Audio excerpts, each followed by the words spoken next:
Ik heb nog niet geskiet. We hebben het wel graag willen doen, maar de omstandigheden zijn niet zo lekker. En ik ben wel een gevorderde skier, maar ik denk ik durf het toch maar niet aan. Laten we lekker met beide beentjes op de grond. Misschien als het nog een beetje gaat sneeuwen, dat we het nog wel gaan doen, maar op dit moment nog even niet. De gezelligheid, het weer, de mensen. Ja, het is gewoon apart. Je zit lekker hoog, lekker fris, lekker heerlijk. Iedereen is blij, vrolijk. Leuk, gezelligheid. Belangrijk. We hebben de eerste dag in de grote tent gestaan in Westendorf. En volle bak, helemaal leuk, helemaal gezellig.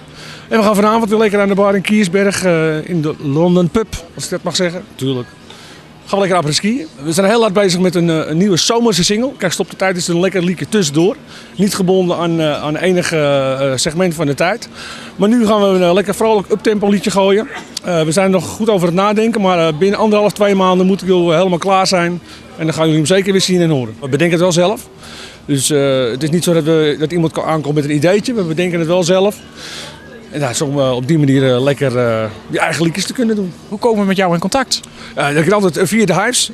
marcelmusic@hives.nl of we kunnen natuurlijk ook www.marceldol.nl. Facebook, alle kanten zijn we beschikbaar.